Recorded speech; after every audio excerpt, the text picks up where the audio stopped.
Olá, alunos! Na nossa videoaula de hoje, vamos tratar do tema Projetos Interdisciplinares, uma pedagogia da e para a infância. Hoje fala-se muito em projetos de ensino, projetos escolares, projetos institucionais. Mas, na verdade, o que existe é uma grande confusão entre esses termos. As pessoas na escola ou nas secretarias de educação tratam como se tivessem o mesmo significado. Também é um engano comum as pessoas tratarem a pedagogia de projetos interdisciplinares como se fossem as outras metodologias ativas, tanto da educação infantil quanto do ensino fundamental.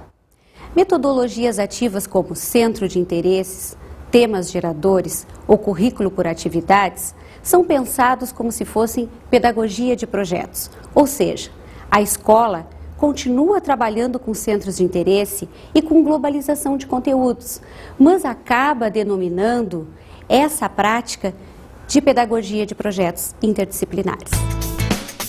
Uma diretora apresenta sua escola para um visitante. Ela o acompanha até uma das salas de aula. O visitante observa as crianças e a professora. A diretora orgulhosamente afirma: "Esse é o meu projeto de ensino." Muitas vezes, os professores chamam de projetos toda e qualquer proposta docente que eles idealizam e realizam com seus alunos. Mas, na verdade, esses projetos de ensino podem ser chamados de planos de estudos, mas ainda não são pedagogia de projetos interdisciplinares. O planejamento de eventos comemorativos na escola, às vezes também é chamado de projetos. Eles podem reunir professores, alunos e funcionários num planejamento participativo, democrático, coletivo. Podem até serem inseridos como projetos institucionais, mas também ainda não são pedagogia de projetos interdisciplinares. A confusão continua porque muitos dirigentes educacionais buscam o modismo pedagógico, ou seja, aquela proposta, aquela metodologia ativa que está sendo mais comentada, de vanguarda, para não ficar fora de moda.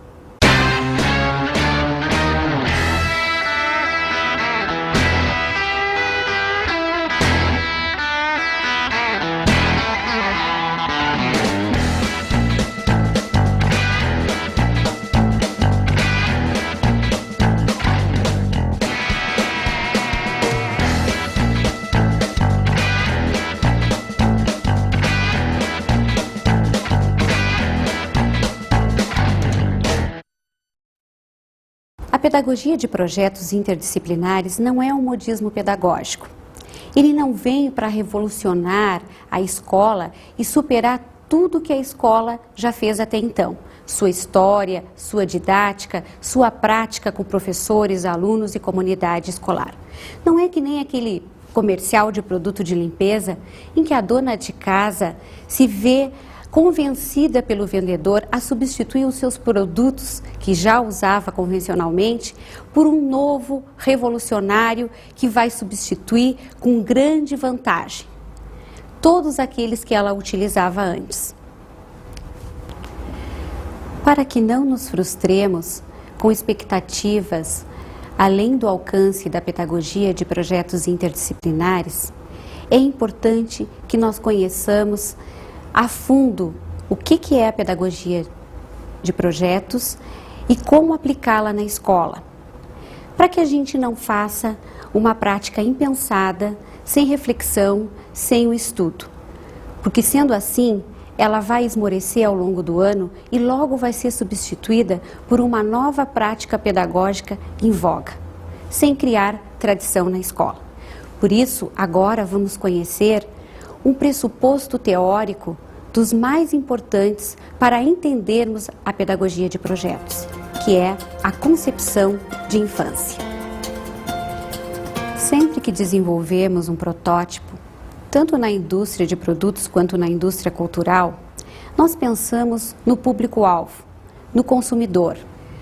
Pesquisamos Qual o seu interesse, o que ele conhece, como ele é, quais as suas expectativas. O mesmo acontece com as pedagogias e com as metodologias.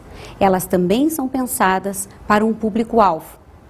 Esse público-alvo são as crianças, são os alunos na escola. Não querendo simplificar o processo educativo, tornando igual ao processo de fabricação de produtos e comercialização.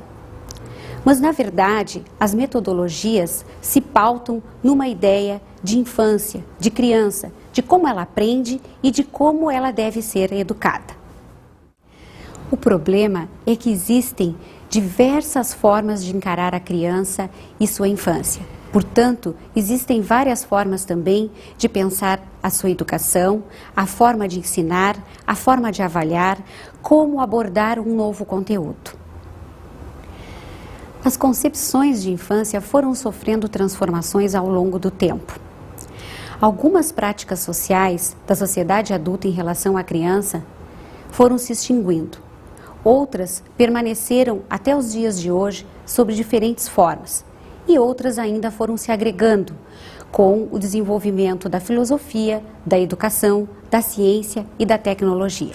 Para Hayward, concepção de infância é algum entendimento em nível teórico do que é ser criança que relaciona ideias contrastantes sobre questões fundamentais, tais como a duração da infância, as qualidades que diferenciam ou aproximam os adultos das crianças e a importância atribuída a essas diferenças e semelhanças.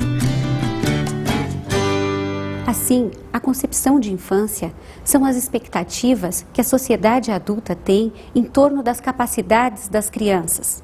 A história da infância se torna um campo de estudo privilegiado para que possamos acompanhar a trajetória dessas concepções de infância ao longo do tempo, em determinadas sociedades, em determinados tempos históricos.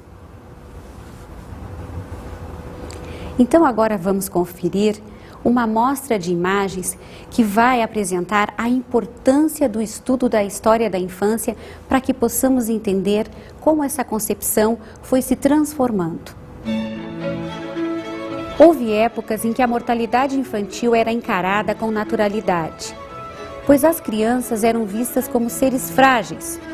Quando sobreviviam, se fossem abastadas, eram vestidas com roupas da moda da época. Batas e coeiros quando bebês e roupas de adulto em miniatura quando podiam andar. Deviam obediência sem direito à contestação, aos pais e aos mais velhos. Era costume, em países da Europa, especialmente a partir do século XVIII, as crianças recém-nascidas serem entregues a amas de leite e morarem em suas casas, voltando à casa dos pais apenas aos 7 anos de idade. De lá para cá, pelo menos teoricamente, a concepção dominante de criança e de infância tem mudado. A taxa de mortalidade infantil em muitos países desenvolvidos e em desenvolvimento vem diminuindo e também, proporcionalmente a isso, a expectativa de vida dos bebês também vem crescendo. Também as brincadeiras, os brinquedos, a forma de vestir da criança também tem mudado. Hoje, os jogos eletrônicos e a televisão são os preferidos. Também a relação do adulto com a criança sofreu transformações. As crianças hoje são admitidas para planejarem, para exercerem atividades e também para opinarem nas mesmas circunstâncias dos adultos. A classificação das concepções de infância. Então agora vamos ver as 4 concepções de infância classificadas pelos autores Dalbert, Pense e Moss. São 4 tipos de concepções de infância da nossa sociedade contemporânea. A criança como reprodutora do conhecimento, da identidade e da cultura. A criança é considerada pronta para aprender. O processo de escolarização é que vai levá-la ao sucesso da vida adulta. Ela é considerada um ser incompleto. Ela vai da incompletude até a maturidade. Também ela vai estar em um processo lento de autonomia gradual. A criança é levada a reproduzir os valores de um capitalismo global. Competitividade, individualismo, flexibilidade para se adaptar às mudanças no mercado de trabalho, um trabalho remunerado e o consumo. Essa concepção de criança e de infância vai necessitar de uma escola que reproduza a vida adulta. Nessa escola, o papel do professor é aquele de transmitir conhecimentos, fazer com que o aluno preste atenção, que ele reproduza, que ele copie, que ele tenha disciplina, que ele permaneça imóvel, que tenha uma disciplina do corpo, da mente e também da vontade. Vamos conferir as características dessa concepção de infância na próxima animação.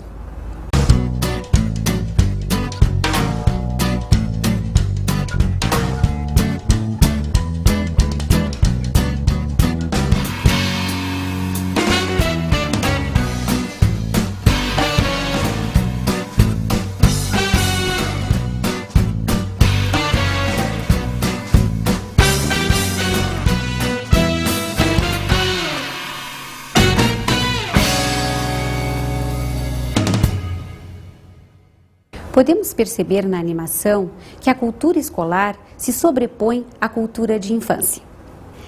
Mas o que é a cultura escolar? A cultura escolar, tradicionalmente, tem como sujeito o aluno e o enxerga como aprendiz por natureza. Ela também tem um objeto de estudo. Esse objeto de estudo é a didática, é o como ensinar e o como a criança pode aprender. Também ela pensa em termos de relação. As relações dentro da cultura escolar são aquelas travadas entre o professor e o aluno, entre o ensinar e o aprender. A instituição por excelência da cultura escolar é e sempre foi a escola, e o seu profissional, o professor. A cultura de infância, na tentativa de resistir às metodologias tradicionais da cultura escolar, tem as seguintes características. Ela tem como sujeito não o aluno, mas sim a criança e a sua infância. Ela tem como objeto de estudo a aprendizagem em contextos coletivos. Ela também tem uma relação. Essa relação é a interação da criança, mas da criança com outra criança, da criança com o adulto e da criança com materiais e ambientes. Várias instituições foram pensadas a partir da concepção de infância. Jardins de infância, escolas infantis, escola-ateliê, escola-oficina, várias denominações. Também os profissionais foram diversificados. Podem se chamar educadores, professores, atendentes, jardineiras, enfim, uma diversidade de opções. A concepção romântica de infância. Essa concepção romântica de infância pensa na criança a partir da filosofia romântica. Nós podemos nos reportar à criança russoniana, aquela que é boa por natureza e a sociedade é que a corrompe. Ela tem a crença na capacidade de autorregulação da criança. Ela também tem conceitos abstratos e gerais e universais para as crianças, ou seja, o mesmo conceito vale para toda e qualquer criança. A ideia de infância é para todos. Podemos conferir as características dessa concepção romântica de criança através do poema Meus 8 Anos, de Casimiro de Abreu. Preste atenção e você vai perceber que a ideia de infância está associada à felicidade.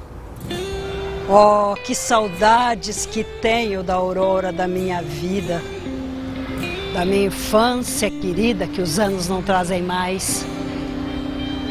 Que amor, que sonho, que flores. Aquelas tardes fagueiras, à sombra das bananeiras, debaixo dos laranjais. Como são belos os dias do despontar da existência. Respira alma, inocência, como perfumes à flor. O mar é lago sereno, o céu um manto azulado, o mundo um sonho dourado, a vida um hino de amor. Que auroras, que sol, que vida, que noites de melodia naquela doce alegria, naquele ingênuo folgar. O céu bordado de estrelas, a terra de aromas cheia, as ondas beijando a areia e a lua beijando o mar. Ó dias da minha infância, ó meu céu de primavera, que doce a vida não era nessa risonha manhã.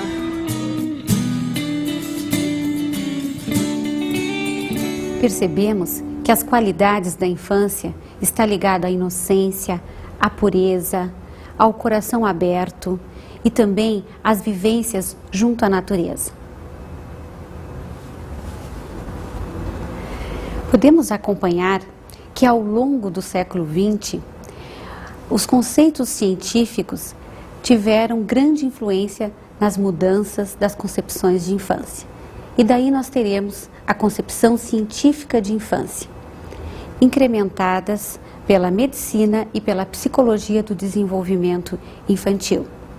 Essas ciências traçaram etapas do desenvolvimento, com características bem específicas, que demarcam o processo de desenvolvimento da criança, tanto físico quanto mental, emocional e social. Classificações psicológicas são atribuídas à criança, tais como criatividade, autoestima e espontaneidade. Também o cuidado materno exclusivo é considerado ideal, especialmente pelo autor John Bowlby, e criticado pela autora Cheryl Ice. Esse cuidado materno exclusivo significa dizer que a mãe deve ser a única que deve cuidar e educar a criança nos primeiros anos de vida. Esse apego às etapas do desenvolvimento traçados pela psicologia pode ser perigoso, porque os pais, os avós, os educadores podem acabar desvalorizando a criança porque não consideram que ela tenha um comportamento adequado de acordo com as características estipuladas como sendo normais para sua faixa etária e para sua etapa de desenvolvimento. Também pode ser perigoso porque às vezes os pais, os avós e os educadores supervalorizam as características que a criança apresenta. Até porque passam a comparar essa criança com as gerações passadas. Ou seja, consideram que tudo que a criança faz é uma descoberta totalmente diferente e, portanto, algo novo, algo com grande valor. Considerando essa criança um pequeno gênio ou alguém muito especial, diferente dos seus colegas e dos seus amiguinhos. Isso tende a fazer com que a criança tenha dificuldades de se adaptar na escola, como vamos apresentar no caso a seguir.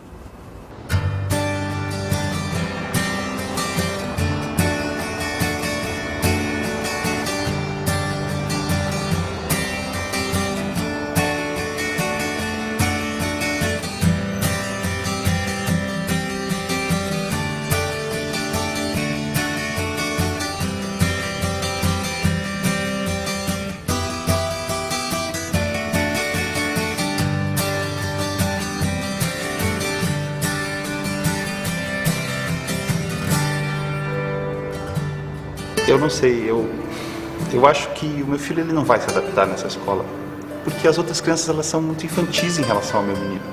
Enquanto elas só brincam, ele já sabe as cores, os números, as letras do alfabeto. Ter conhecimentos acadêmicos não significa ser mais inteligente ou estar acima da média em termos de desenvolvimento intelectual, físico ou social.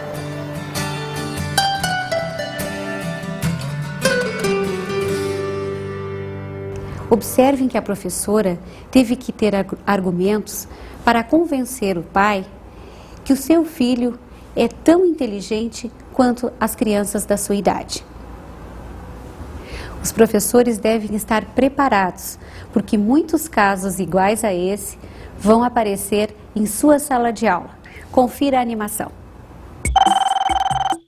Alô? Oi, mãe. Tudo bem? O Juninho? O Juninho é um menino prodígio, faz coisas que as outras crianças nem imaginam. É o máximo. Nunca vi igual e... Verificamos que é preciso ter cuidado quando diagnosticamos que uma criança está acima da média em seu desempenho intelectual, social, emocional. Por isso, professor, tenha bastante cuidado com as situações que forem aparecer no seu dia a dia. Concepção da criança como co-construtora do conhecimento, cultura e identidade. Essa concepção de infância considera que a criança é uma categoria social. A infância faz parte de um grupo.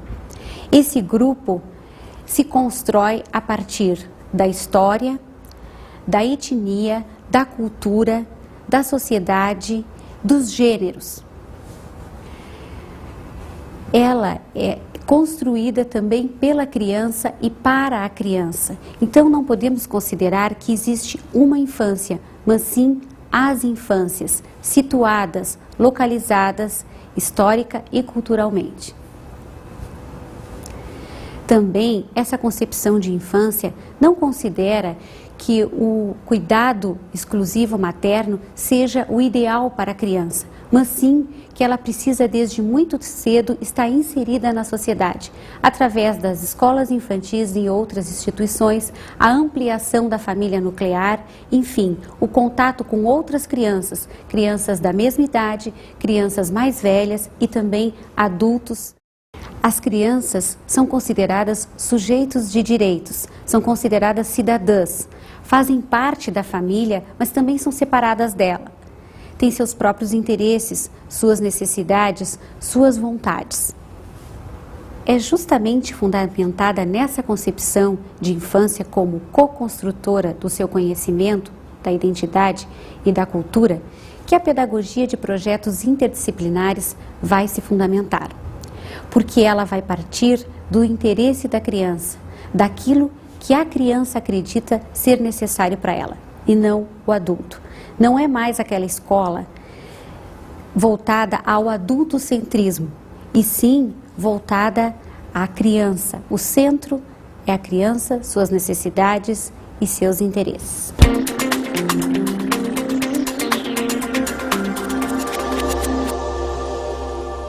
Vamos conferir então nossa dica de estudos de hoje. É o filme Buscas e Sonhos de Adolescente, do diretor Pavel Kutsky, da distribuidora Paulinas Pomep. É um trecho da animação Duelo, Luta contra a Massificação.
Depois de assistir o trecho, faça uma reflexão sobre a diferença entre a cultura escolar e a cultura de infância. Espero que vocês tenham gostado da aula e até a próxima. Muito obrigada!